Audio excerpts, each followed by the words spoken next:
Hello, I'm Professor McCoy, and today I want to talk a little bit more about Star Wars I, Jedi by Michael A. Stackpole. Once again, one of my favorite, if not my absolute favorite, books in the Star Wars Expanded Universe. And this time I'm going to be going into a little bit more plot detail than I did in the last video on the subject. So, spoiler warning. This is the only warning you're going to get. If you have not read this book and you do not want to be spoiled on it, first of all, it is nearly 30 years old. What has kept you so long? Is it 30 years? Actually, I don't know. I should look at that. It might be 30 years old at this point. While I look for that, I'll continue to warn you. Please wait. Oh, it's not 30 years old yet. It is 23 years old. This came out in 1998. So you've had a long time to read this book. And again, I do highly recommend you do so. So this is the end of my hemming and hawing, and I will be getting into plot spoilers, so serious warning, go away for now. Alright, those of you who have read the book or are okay with plot spoilers, here we go. Because at this point, I want to talk about some of the darker points that are handled so incredibly well in this book, that are honestly handled far better than in a lot of other Star Wars media. Even when there are direct comparisons, and even direct comparisons to the original trilogy to be made. So, because this is the story of Corran Horn learning to become a Jedi, that involves certain trials and confrontation with the dark side and dealing with temptation. In this book, if you've read the Jedi Academy trilogy or this one, you know that those temptations primarily, but not exclusively, take the form of the spirit of the ancient Sith Lord Exar Kun. Because he is only barely a spirit, he's more of a memory and an echo, most of his influence throughout the book, throughout this story, both in this book and in the Jedi Academy trilogy, is psychological. And so we get some deeply, deeply troubling, difficult, horrendous, psychological torment carried out by Exar Kun. And so I want to look into some of those. But before that, I want to look at what is one of the most horrific and traumatizing events that a Force user can experience, and that is sensing the deaths of trillions of beings, or at least billions of beings.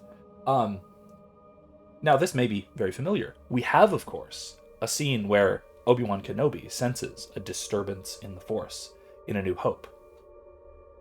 I'll include it here if I can. If not, then blame YouTube. I felt a great disturbance in the Force, as if millions of voices suddenly cried out in terror and were suddenly silenced. I fear something terrible has happened. We don't get the impression here that in the scene from A New Hope that we get here in the book, though, because we get a first-person narrative description of what this is like. So, he says, Luke Skywalker told me that at the moment of Alderaan's destruction, his master, Obi-Wan Kenobi, had said he felt a disturbance in the Force. Anyone who could label what I felt a disturbance could think of Hutts as cuddly. The hollow shock one feels when told of a close friend's sudden death slammed into me at light speed. My conscious mind searched in vain for an identity to attach to that feeling, finding a way to contain it, but the hollowness opened into a bottomless void. Not only did I not know who had died, but I would never have a chance to know them, and this seemed the greatest tragedy possible. Flashes of faces, snippets of dreams, laughter aborted, and the sweet scent of a newborn's flesh undergoing a greasy transformation into roast meat all roared through me, thousands upon thousands, millions upon millions. These images and impressions came in a whirlwind that screwed itself down into my belly. Hope melted into fear, wonder into terror, innocence into nothingness. Bright futures, all planned, proved the ultimate in morphability when a fundamental truth in these lives proved wrong. For these people, there never had been a question of whether or not the sun would rise tomorrow, and yet in an instant they were proved wrong, as their sun reached out and devoured their world. I heard Streen, another Jedi, screaming that there were too many voices for him to handle before he slumped to the floor. I envied him in that moment. With the same clarity of recall I cherished seconds before I watched a vast parade of dead flicker through my consciousness. A mother acting on instinct, sheltering a child in the nanosecond before both of them were vaporized. Young lovers lying together in the afterglow of the moment, hoping that what they felt would never end, got their wish as they were torn into their constituent atoms. Criminals, triumphant in some small success, were reduced to fearful pulling animals as their world evaporated. I don't recall leaving the dining hall, but my mind was not my own as the Force carried to me the annihilation of a world far away. When clarity began to return, I found myself outside on top of the great temple. My throat burned, trembling arms held me above a pool of my own vomit, and I would have sagged to the side, but strong hands on my shoulders steadied me. And then we get a joke from Han Solo, who was there helping out. That is a horrific description if I've probably ever read one, but it's, in my mind, a phenomenal description of the impression that someone so connected to other beings must experience when such a horrific and tragic event as the destruction of an entire world happens, and they have this connection to it. Now, if you're not familiar with the story, this occurs, and we don't know this as of this telling, unless you've read the Jedi Academy trilogy, or if you're familiar with the story already. This comes out of nowhere, just as it did for Corran, and so the shock of it is all the more so. But what happened was that Kip Doran, another Jedi who had fallen to the temptations of Exar Kun, used a stolen Imperial superweapon to destroy an entire solar system, including a heavily populated planet. The reasons are for another story. But it was very similar in that respect to the destruction of Alderaan that Obi-Wan Kenobi directly experienced, and we have to imagine much the same way. Of course, Kenobi was far more disciplined, having many, many more years of experience as a Jedi. But to understand that this is the experience that he must have gone through gives a whole new weight to that scene from A New Hope. And of course, beyond that, this also helps us to see the source of the Jedi's compassion. And we think of compassion as being a core, essential trait of the Jedi. And this can give us an insight as to why. It's not just a matter of, well, compassion is a good thing to have. It's also a practical necessity. Because when you can directly apperceive the suffering of beings around you, and even of beings across the galaxy if their suffering is great enough, that suffering causes untold personal anguish. And so that's all the more incentive to try desperately to bring peace, to bring harmony to as many people as you possibly can. And so this is an impetus to the Jedi for doing the good that they do throughout the galaxy. Now we move on in the story a while later until Corran is himself tempted by Exar Kun, the spirit of Exar Kun, I should say. And as I mentioned before, the whole plot of this novel is about Corran trying to find his missing wife. And so naturally, when this Sith spirit reaches out to him and tries to tempt him to the dark side, you can imagine what he might say. Of course, he offers to help, right? It says, Corran narrating here. As he spoke, the image of Mirax began to fade, but it did so in the most horrible way. I watched her lying there, aging years for every passing second. Her dark hair became gray and brittle and fell out in clumps. Her flesh became ashen, her eyes sunken, her body pulled out through seams of her clothing and then split, letting me see bare bones. A gust of wind came, scattering them, spinning her skull like a child's toy. Finally, it came to rest, gap-toothed, staring at me with empty sockets. Exar Kun doesn't just show Corran that he can help him, that he can help him find his wife. He also implies, through this horrific vision. What'll happen to her if he doesn't find her? If he doesn't accept his help? It's, at this point at least in the story, not a threat, not directly, but it might as well be.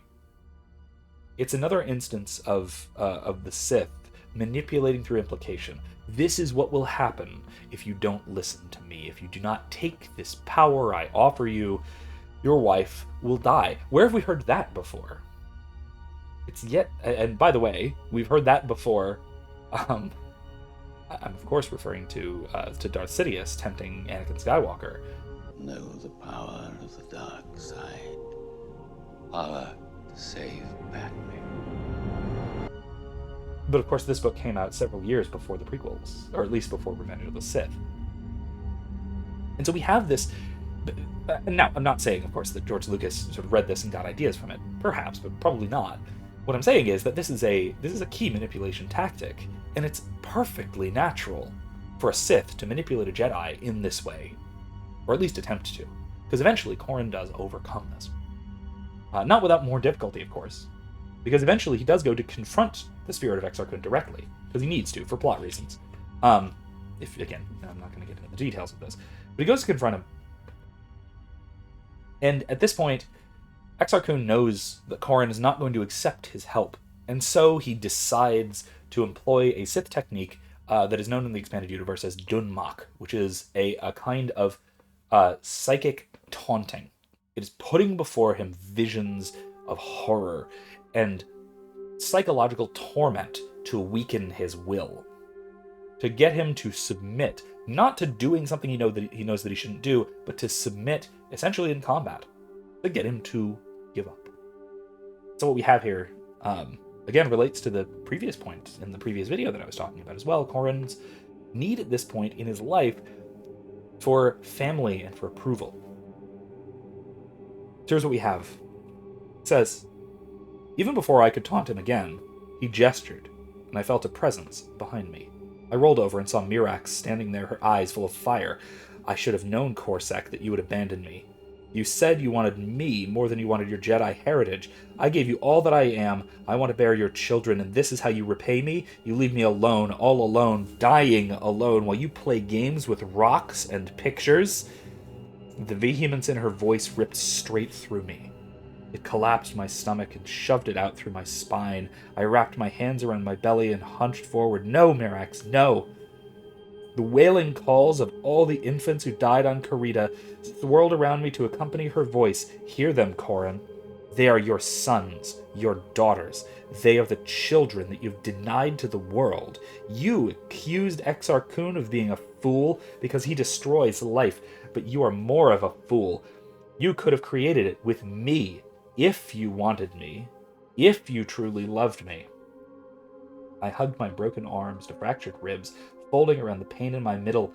I knew she was nothing but an illusion Kun had conjured from my mind, but it seemed too real for me to disbelieve it. Kun was feeding back to me my own image of Mirax, infusing it with everything I feared.